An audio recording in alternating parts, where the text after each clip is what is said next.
जे वक्तव्य वेबसाईटवर टाकल्यानंतर त्याचं समर्थन केलं म्हणजे माजी मुख्यमंत्री पृथ्वीराज चव्हाण जे एवढे ज्ञानी आहेत आणि त्यांचा अध्यक्ष विक्रूळ अध्यक्ष त्यांनी जे वक्तव्य केलं त्याच्यावर संपूर्ण महाराष्ट्रातले पडसाद आपण पाहिलेलेच आहे. पण त्याहून मला अध्यक्ष मी काल रात्री मला असं वाटलं होतं की ही पत्रकार परिषद मला कॅन्सल करावी लागेल, कारण मी काल आदरणीय पवारसाहेबांनाही एक पत्र लिहिलं, राहुल गांधींच्या मेलवरती पण एक पत्र मेल केलं पूर्णपणे आणि माननीय शरद पवार साहेबांना पण आणि सुप्रियाताई सुळेंना पण एक पत्र मी त्यांना व्हॉट्सअपद्वारे पाठवलं. सांगण्याचं तात्पर्य की जे राहुल गांधी विरोधी पक्ष देशाचे त्यांच्या अजून बुद्धीत का घुसत नाही की ह्या महाराष्ट्रामध्ये त्यांच्या अध्यक्ष किती घाणेरड्या प्रकारचे वक्तव्य करतायत, किती घाणेरड्या प्रकारचं वाक्यरचना करतायत आणि तेही अशा स्त्रीबद्दल की या स्त्रीवरती 6 महिन्यापूर्वी असा आघात झालेला आहे. म्हणजे आपल्या उपमुख्यमंत्री सुनीताताई वहिनी पवार 6 महिन्यापूर्वी अपघाती अजितदादांचं निधन झाल्यानंतर त्या ज्या पद्धतीने त्या धैर्याने ती आणि त्यांची 2 मुलं राजकारणामध्ये सक्रिय झाली आणि होताही अजून भविष्यात, अशा परिस्थितीत सुद्धा ह्या लोकांना काल सांगून सुद्धा अक्कल येत नाही आणि ते त्या शब्द त्यांचा माघार घेऊन माफी मागत नाही किंवा राहुल गांधी त्या वक्तव्याचा निषेध करून त्यांच्या अध्यक्षाला सांगत नाही किंवा घटक पक्ष त्यांचा राष्ट्रवादी शरद पवार गट पवारसाहेब सुद्धा का सांगत नाही हे मला अजूनही आता पुढं पडलेलं आणि आश्चर्य वाटते. जे काँग्रेस महिलांना सक्षमीकरण म्हणून संबोधतं, जी राष्ट्रवादी शरद पवार गट की जे महिलांना 50% आरक्षण दिलं असं जाहीर करतं आणि दिलेलं होतं त्यांनी. पवार साहेबांना महिलांबद्दल जो आदर होता तो आदर कुठे गेलाय, त्यातली त्यात त्यांची स्वतःची सुनेबद्दलचा आदर कुठे गेला हे मला लक्षात अजूनही येत नाही. माझी त्यांना अजूनही विनंती केली मी ज्या पत्राद्वारे पवार साहेबांना जे मी वाचून दाखवलं आपल्याला की आदरणीय शरद पवार साहेब आपल्या आघाडीत काही नेत्यांनी उपमुख्यमंत्री सुनीताताई पवार वहिनी यांच्याबद्दल गांभीर्याने म्हणजे जे वक्तव्य आहे त्याचे तुम्ही आपण गांभीर्याने दखल घ्यावी. मी पत्र कोणतेही राजकीय हेतूने लिहित नाही आहे साहेब. महाराष्ट्रातील अनेक नेते पाहिले पण राजकारणात अभ्यास संयम आणि वैयक्तिक सन्मान याची मर्यादा जपणार नेतृत्व म्हणून आपल्याकडे लोक पाहत होते आणि पाहत आहेत. कदाचित तुमच्या घटक पक्षीय नेत्यांना याचं भान नसावं. महाराष्ट्र उपमुख्यमंत्री सुनीताताई वहिनी यांच्याविषयी आपलं महाविकास आघाडी नेत्यांकडून गुंडीगुडी असा अनोख शब्द वापरण्यात आलेला आहे. पाप म्हणजे या शब्दप्रयोग समर्थन काही वरिष्ठ नेत्यांनी केलं समोर आले आहे. ही घटना केवळ एका महिला उपमुख्यमंत्री अपमान नसून महाराष्ट्रातील प्रत्येक महिला स्वाभिमानी धक्का देणारी आहे. साहेब, राजकारण भूमिका बदलू शकतात, पण पक्ष बदलू शकतात, विचारधारा बदलू शकते, परंतु रक्त आणि कुटुंबातील नाती कधीही बदलत नाही. सुनीता पवार अजित पवार केवळ महाराष्ट्राचे उपमुख्यमंत्री नाहीत तर त्या आपल्या पवार कुटुंबाच्या सून आहे. एका ज्येष्ठ कुटुंबियाच्या नात्याने आपल्या सुनेवर सार्वजनिक जीवनात अशा प्रकारच्या आत्मविश्वास भाषा वापरली जात असेल तर त्या वेदना केवळ राजकीय नसतात तर त्या कुटुंबाच्या असतात. मतभेद असतील तर आपल्या घरातील एक महिला सन्मान प्रश्न हा राजकारणाच्या पलीकडचा असतो. साहेब, महाराष्ट्रात लाखो नागरिक आजही आपल्या केवळ एका पक्षाच्या नेत्याप्रमाणे पाहत नाहीत तर एका वडीलधाऱ्या समंजस आणि नात्यात मान राखणाऱ्या व्यक्तीप्रमाणे पाहतात. म्हणून आपण आपल्या सुनेचा सन्मान तो उभं राहावा अशी अपेक्षा व्यक्त करीत आहे. कोणत्याही राजकीय भूमिकेपेक्षा माणुसकी अपेक्षित आहे. साहेब, आयुष्यात पवार कुटुंब मोठे वैयक्तिक आघात केला. अशी कठीण काळात सुनीता पवार यांनी वैयक्तिक दुःख मनात ठेवून महाराष्ट्राच्या जनतेसमोर सेवा करण्याची जबाबदारी स्वीकारली. अशा वेळी त्यांचे धैर्याचे गौरव व्हायला हवा. पण आपण दुर्दैव आपल्या मानसिक वेदनेवर राजकीय उपवास करण्यात आला. ही महाराष्ट्राची संस्कृती राजकारणात न शोभणारी बाब आहे. इतिहास साक्षी आहे की आपण विरोधांशी तीव्र राजकीय संघर्ष केला पण व्यक्तीचा अपमान कधी कोणाचाही केलेला नव्हता. राजकीय संस्कृती भाग म्हणून दिला नाही. आजही महाराष्ट्रात आपल्याकडून त्यांचे नैतिक नेतृत्व अपेक्षित आहे. आज प्रश्न केवळ सुनीता अजित पवार यांचा नाही, प्रश्न आहे सार्वजनिक जीवनातील प्रत्येक महिलेचा सन्मानाचा आहे. आज जर एका महिला उपमुख्यमंत्रीची अशी भाषा वापरल्यास सामान्य मानले गेले तर उद्या गावातील पहिला सरपंच, जिल्हा परिषद सदस्य, आमदार, खासदार किंवा इतर कोणत्याही महिला लोकप्रतिनिधी अशी भाषा वापरणे धाडस वाढेल. ही परंपरा इथे थांबली पाहिजे. अशा महिला सक्षमीकरण, सामाजिक न्याय आणि सभ्य राजकीय संवादात पुरस्कृत राहिले आहात. त्यामुळे आपण आपल्या आघाडीतील कोणत्याही घटक पक्षाकडून महिला अपमान करणे, भाषा वापरली जात असेल तर त्याचा संपर्क आपण नैतिक भूमिका घेणं आवश्यक आहे. त्या अनुषंगाने आपणास नम्र विनंती की उपमुख्यमंत्री सुनेत्रा पवार यांच्याविषयी करण्यात आलेले मुलगी बुड्या या शब्दप्रयोग आपण सर्व निषेध करावा. संबंधित काँग्रेस नेत्यांनी सदर वक्तव्य तात्काळ मागे घेऊन सुनेत्रा अजित पवार तसेच महाराष्ट्रातील सर्व महिला समाजातील सार्वजनिक माफी मागावी यासाठी आपण पुढाकार घ्यावा. काँग्रेस पक्षाच्या अधिकृत संकेतस्थळी, सामाजिक माध्यम आणि इतर सर्व अधिकृत व्यासपीठ सदर अपेक्षित मजकूर तात्काळ हटवण्यात आपण महाविकास आघाडी सर्व योग्य ती भूमिका घ्यावी. महाविकास आघाडीतील सर्व घटक पक्षांनी महिला लोकप्रतिनिधींविषयी सन्मानपूर्वक भाषा वापरण्याची आचारसंहिता स्वीकारावी यासाठी आपण पुढाकार घ्यावा. महिला सन्मान, राजकीय अभ्यास आणि महाराष्ट्राची संस्कृती विसंगत भूमिका सातत्याने कायम राहिल्यास काँग्रेस पक्षासोबत राजकीय सहकार्याबाबत गांभीर्याने पुनर्विचार करण्याचा विषय महाविकास आघाडीच्या बैठकीत मांडावा. साहेब, आपण अनेक वेळा राजकीय मतभेदपेक्षा महाराष्ट्र स्वाभिमान मोठा मानला. आज पुन्हा एकदा महाराष्ट्राला आपल्या नैतिक नेतृत्वाची गरज आहे. आज आपण आपल्या भूमिका ही केवळ आपली सुनेत्रा सन्मान नसेल तर ती महाराष्ट्राची प्रत्येक मुलगी, प्रत्येक सून, प्रत्येक माता आणि सार्वजनिक जीवनाचे कार्य करणाऱ्या महिलेच्या स्वाभिमानाचा असेल. आपण एका शब्दाने हजारो कार्यकर्ते महिलांचा सन्मान राखण्याचा संदेश जाईल. महाराष्ट्र पुन्हा एकदा अनुभवेल की पवार साहेबांनी राजकारणापेक्षा संस्कार मोठे आहेत, मोठे भेदापेक्षा माणुसकी मोठे आहे, असा सत्तेपेक्षा स्त्री सन्मान मोठा आहे ही मनापासून अपेक्षित आहे. आपल्याला कसं नाही. आता ह्याच धर्तीवर आम्ही राहुल गांधींना एक पत्र पाठवलं होतं.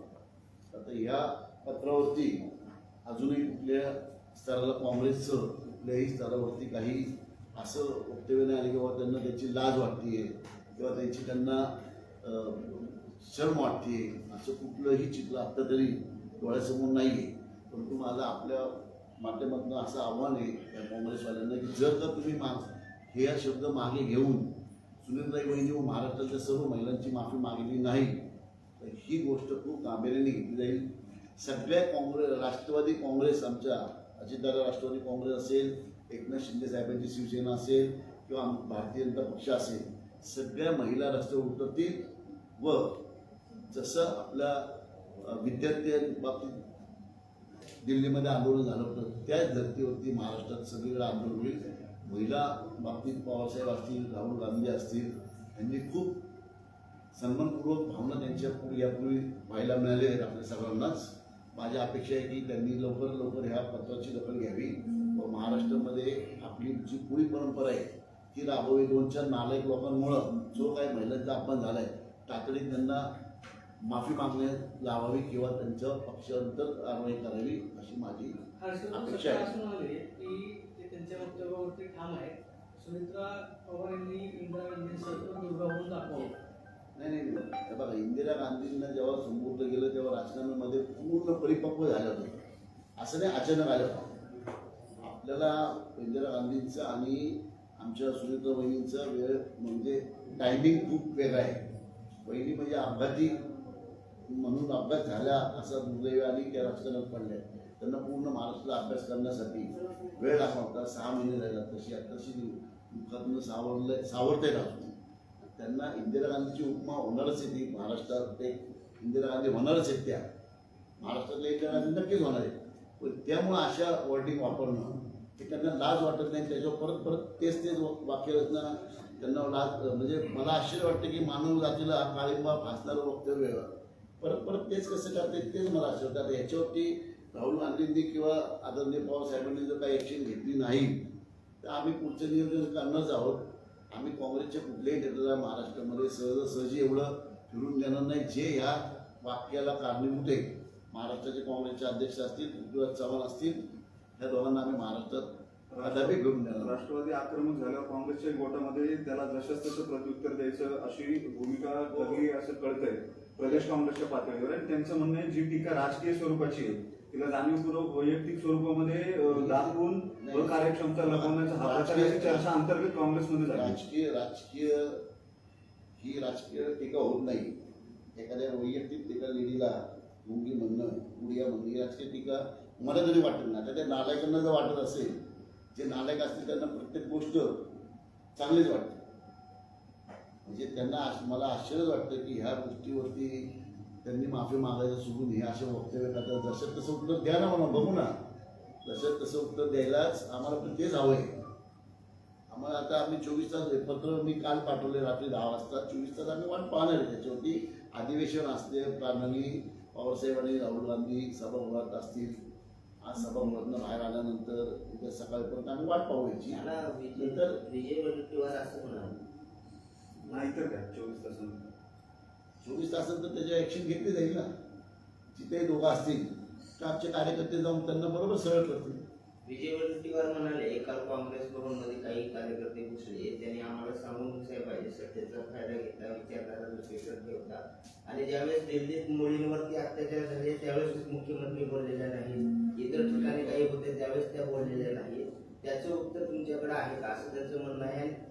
ज्या प्रकारामुळे हे सगळं झालं त्या पेढीमधल्या पत्रकारांना जो प्रश्न विचारला त्या प्रश्नाचं उत्तर राष्ट्रवादीकडून अजून दिलं नाही की ते चुकीचे होते, बरोबर होते सुनेत्रा पवारांचे, त्यावर नेमकी काय प्रतिक्रिया? हे बघा, आता त्यांनी काल त्या बीडला जी सभा झाली त्यातून त्यांनी जे विषय पत्रकारांपुरते ठेवले होते ते विषय झाले होते आणि मग ते निघून गेले. त्याच्यानंतर त्यांना त्या गोष्टी त्या लेवलचं बोलणं हे योग्य होतं का? एका स्त्रीला, महिला उपमुख्यमंत्रीला असं गुडिया बोलणं हे कितपत योग्य वाटतं? त्यांना मग हे कितपत योग्य वाटतं सांगा ना. सगळ्या गोष्टी आहेतच, सगळ्या गोष्टी आम्ही करतोयच आहे. प्रत्येक गोष्टी छळा लावूच.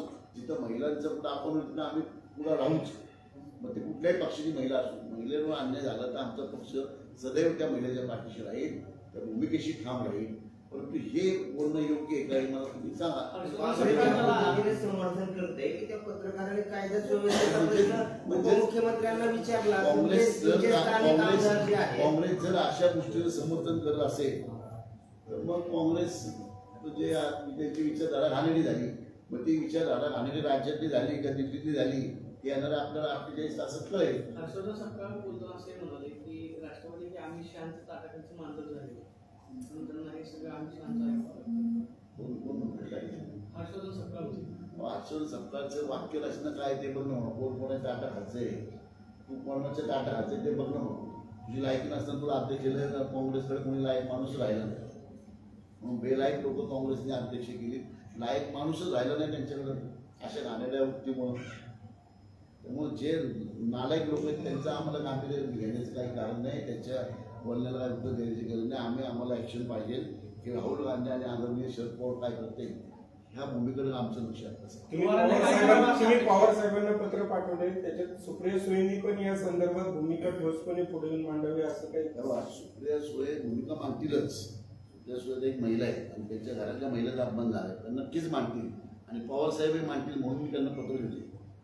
मी ते भूमिका घेतली याच्यावर. काँग्रेसमधला आहे, पवारांना त्याच्यामध्ये ओढायचं नेमकं कारण काय? नाही ओढायचं कारण नाही. बघा भाजपच्या मतदारांनी काही बोललं तर राष्ट्रवादी साहेबांना कारण तुमच्याच पत्रकारांनी एका मला काय विचारलं पवार साहेबांची भूमिका काय असेल याच्यात. तर मी म्हणलं आता जर पवार साहेबांची भूमिका याच्यात की काँग्रेसला माफी मागायला भाग पाडली. जर मला एखाद्या पत्रकारांनी विचारलं तुम्ही आता जसं वडेवारचं विचारलं किंवा त्या अध्यक्ष काय वेगळा बोलला असं बोललं, तसंच काल मला एका पत्रकारांनी विचारलं की पवार साहेबांची भूमिका काय असेल. तर मग साहजिक आहे पवार साहेबांच्या सुनेत आमच्या सुंदरवहिनी सुनेत तर त्यांची भूमिका तर त्यांचा अपमान झाला तिथं आवाज उठवणारच ना. उद्या पवार साहेब असतील, सुप्रियाताई असतील किंवा पवार साहेब सुनेपेक्षा जास्त महिलांवरच्या धोरणांवरती पवार साहेबांचं खूप बारकाईने लक्ष असतं आणि सदैव महिलांना त्यांनी चांगल्या मार्गदर्शनाखाली पाहिलेले. पवार साहेबांना भूमिका मांडायची असेल तर या 2-3 दिवसातच मांडली असेल किंवा त्या घटना घडल्या आजपर्यंत थांबले म्हणजे त्यांना याचा अर्थ मांडायची नाहीये. नाही असं नाही, असं होत नाहीये. त्यांना मी माझं पत्र पाठवलेलं आहे म्हणून आम्ही पत्र पाठवले की बाबा कदाचित ते दिल्लीत असल्या कारणाने अधिवेशनावर पण असतील त्यामुळे पण त्याच्या प्रत्येक गोष्ट कानावर गेली म्हणून तर मी पत्र पाठवलं. आम्ही त्यांच्या 2 नेत्यांना अल्टिमेट दिलं की बाबा 48 तासात त्याच्यावर तुम्ही काय तुमची भूमिका मांडा. पवारसाहेब त्यांची भूमिका मांडतील आणि राहुल गांधी त्यांची भूमिका मांडतील. त्यांची भूमिका जर नाही मांडली तर ह्या वक्तव्यावर त्यांचाही पाठिंबा असं आम्हाला घोषित करावं लागेल, डिक्लेअर करावं लागेल आणि मग बघू. महाराष्ट्र बघेल इलेक्शनमध्ये निवडणुकांमध्ये बघायला ह्या दोघांना तर आमचे कार्यकर्ते बघतीलच बघतील. परंतु महाराष्ट्रातली जनता आणि देशातली जनता हा महिलांचा अपमान सहन करणाऱ्या प्रत्येक नेत्याला बघेल आणि निवडणुकांमध्ये रोखठोक उत्तर दिलं. नाही, पवार साहेब तर सुरेंद्र वहिनींना बाहेरची म्हटली होती. असं नाही मग बाहेरची आता त्या गोष्टीला बाहेरची म्हणजे प्रत्येक लग्नाच्या आधी तिसरी बाहेरची असतील, लग्न झाल्यानंतर ती आपली सून असतील, लेक असतील, सुनाच्या रूपाने, सून झाल्यावर मग त्यावेळेस त्यांनी बोललं असेल. पण परंतु सून आता झाल्यावर म्हटली होती. सून झाल्यावर बाहेरचे म्हणले. आता ते त्याच्यात मला जायचं नाही. आता मला एवढंच आहे की शरद पवार नक्कीच बाजू घेतील आणि राहुल गांधी त्याच्यावर निर्णय काहीतरी घेतील म्हणजे असेल. आघाडीतून सगळ्या महाराष्ट्राला अपेक्षा आहे, सगळं महाराष्ट्र वाट बघते. आघाडीतून बाहेर पडावं वाटतं का त्यांनी? नाही, आता जर का त्यांची बाजू असेल किंवा माझ्या सुनाला हे बोलणं चुकीचं आहे आणि त्यांनी जर राहुल गांधीला सांगितलं तर हे चुकीचं आहे आणि माघार घ्यायला म्हणजे त्यांना माफी मागायला सांगा, शब्द माघार घ्यायला सांगा, तसं जर घेतलं नाही तर माझं स्वतःचंही मत राहील की शरद पवारांनी त्या काँग्रेसमधनं बाहेर पडावं. हा मुद्दा तिथून सुरू झाला मुळात बीडच्या रेडीपीसी नंतरच्या पत्रकार परिषदेपासून.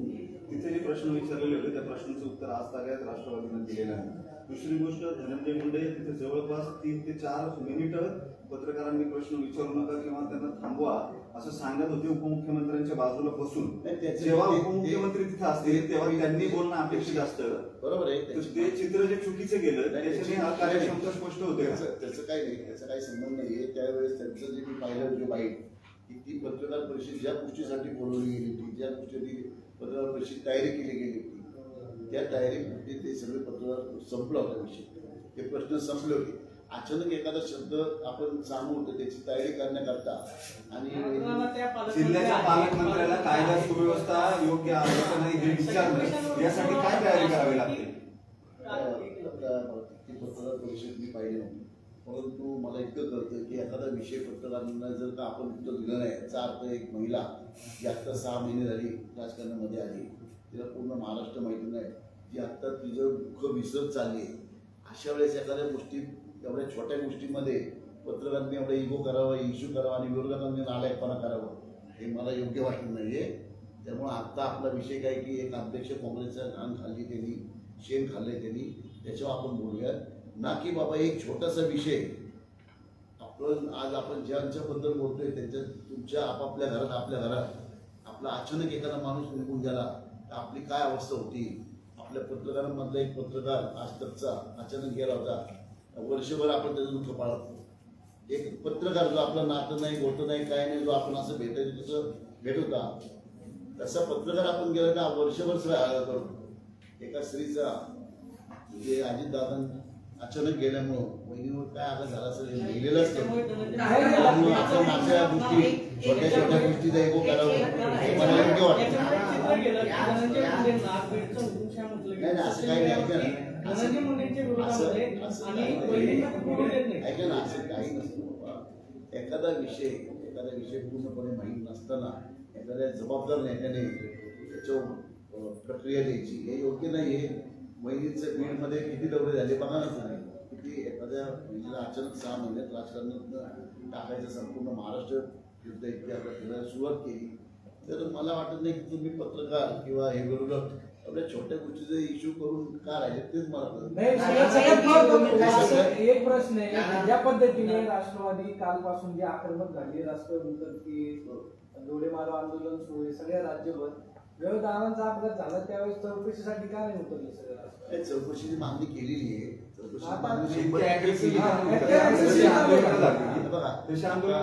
तशी होणार आहेत का? ऐका 6 महिने झाले राज्याचे उपमुख्यमंत्री होते. ऐका मला एवढंच कळतं की हा अपघात आहे, परंतु काही लोकांच्या मनात शंका असल्या कारणाने त्याची सगळी माहिती वहिनीने घेतलेली आहे, त्याची पाठपुरावा चालू आहे. त्यामुळे त्याची सगळी माहिती वेळोवेळी आत्ताची पत्रकार परिषद एवढी एकच आहे की बाबा काँग्रेसने हे जे शेण खाल्लेलं आहे त्याच्या विषयावरच आपली पत्रकार परिषद आहे. आता तुम्ही डायव्हर्ट नका करू. रोहित पवारांनी उपोषण केलं या सगळ्या विषयात, दादांच्या ह्याच्या चौकशी व्हावी म्हणून. मग आता या विषयात ते आपण तेच असे होतं नाही की रोहित पवारनी एवढं अग्रेसिव्हली झालं होतं त्यांचं प्रत्येक गोष्टीत, त्या गोष्टीत काय अग्रेसिव्ह होत नाही.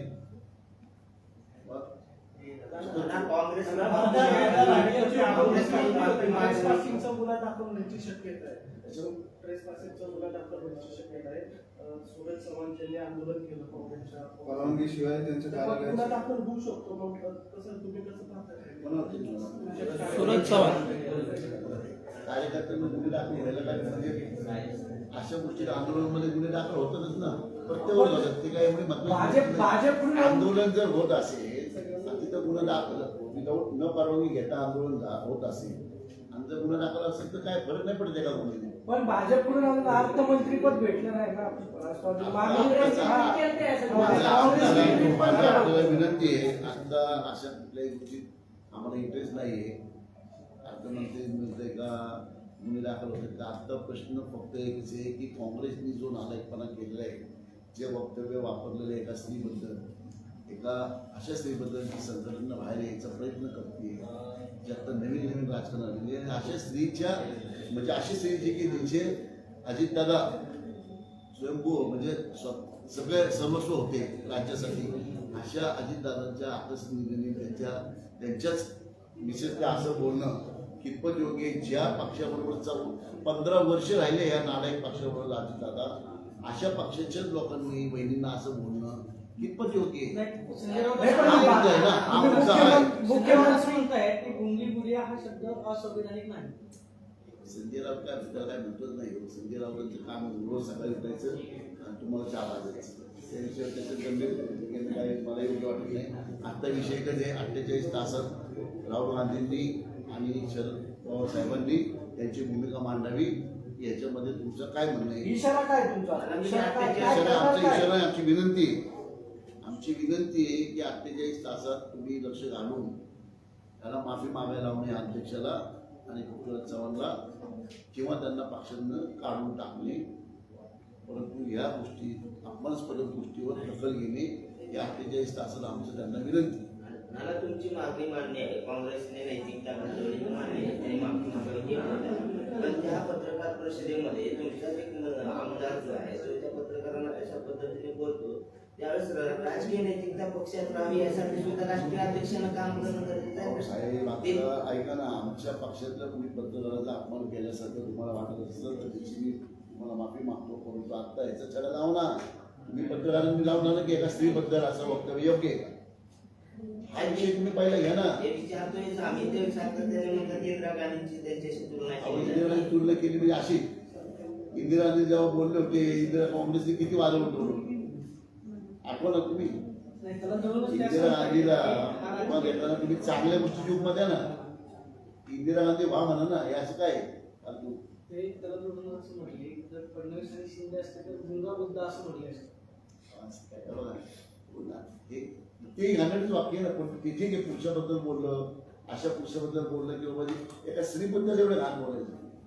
आणि राजकीय विरोध करा ना तुम्ही, राजकीय परिपक्वता आणा, राजकारणात कुठं तर पडते ते बोला ना. एका पत्रकाराला एका गोष्टीचं उत्तर दिलं नाही, त्यामुळे असे ही तुलना करणे हे नालायकपणाचे लक्षण. 48 तासाचा इशारा देत आहे आक्रमक आणखी आंदोलन आहेत, कारण काल 2 जे झाले ते काँग्रेस भवनमध्ये शिरून, गांधी भवनमध्ये शिरून कार्यकर्ते आम्ही 48 तास राहुल गांधींना आणि आदरणीय पवार साहेबांना देत आहोत की 48 तासात तुम्ही याचा काहीतरी छडा लावा, अन्यथा तुमचा या वक्तव्याला पाठिंबा आहे असं आम्ही जाहीर करू. त्या पद्धतीने आम्ही आमच्या तुम्ही म्हणताय दिल्ली सारखं आंदोलन करू म्हणजे कसं करणार? महाराष्ट्रात दिल्ली मुळात आंदोलन होईल आणि मला असं वाटतंय पत्रकारांनी पण त्याचा पुढाकार घ्यावा. आपल्याला माता भगिनी काँग्रेस म्हणते की आम्ही माफी मागू, मात्र सुनेत्रा पवारांना आता उपमुख्यमंत्री म्हणून 6 महिने झाले. सुनेत्रा पवार पुणे असतील किंवा पिंपरी चिंचवड असेल अशा ठिकाणी कधी रस्त्यावरती येताना दिसल्या. ज्यावेळेस मोशी सारखं प्रकरण झाले, ज्यावेळेस प्रसार माध्यमांनी भूमिका घेतली, त्यानंतर सुनेत्रा पवार तिथे गेल्या. पुण्यामध्ये ज्यावेळेस पाणी घरांमध्ये गेलं त्यावेळेस सुनेत्रा पवार कुठं होत्या? तुम्हाला ते सांगतो, तुम्ही या गोष्टी बोला ना. उपमा काय द्यायची? अशा उपमा द्यायची गोंगे गुडी आहे. तुमच्या आया बहिणीला तुम्ही अशी उपमा दिली, एखाद्या निर्णयाला वेळ लावला किंवा एखाद्या निर्णय घेता निघून गेले, ते योग्य वाटत नाही. तुम्ही असे लोक करायचे पाहिजे जर काही भागात ज्या गोष्टी घडल्या तिथं आम्ही पोहोचलो नाही त्याबद्दल बोला. त्यामुळे आता याच्यावर बाकी विषय काढण्याची गरज नाही. आम्ही आमचे 48 तास वाट पाहणार आहे की आदरणीय पवारसाहेब कोणते घेते, राहुल गांधी कोणती घेणार आहे. आज आम्हाला काय आज संध्याकाळी वाट पाहणार, परत रिमाइंडर म्हणून काय जाते आम्ही पत्र द्यायला लोकांना आणि त्याच्यानंतर मग 48 तासांनी म्हणजेच शुक्रवारी याच्यावरती आपण बोलू. काल वहिनी माध्यमांना बोलताना असं म्हणाले की योग्य वेळ आल्यावरती मी उत्तर देईन, तर ती योग्य वेळ कधी येईल? आता सध्या माझी पत्रकार परिषद फक्त एवढ्यासाठीच आहे की हे पत्र दिले, बाकी सगळ्या गोष्टी आपण नंतर बोलू. माझी आपल्याला विनंती आहे की ह्या गोष्टीला आपण पत्रकारांनी सगळ्या भर द्यावा की एका महिलेचा महाराष्ट्रामध्ये असा आपण होतोय हे योग्य आहे का आपण ठरवावं. त्यामुळे आता आपण ही पत्रकार परिषद तिथे थांबवू आणि बंद करू.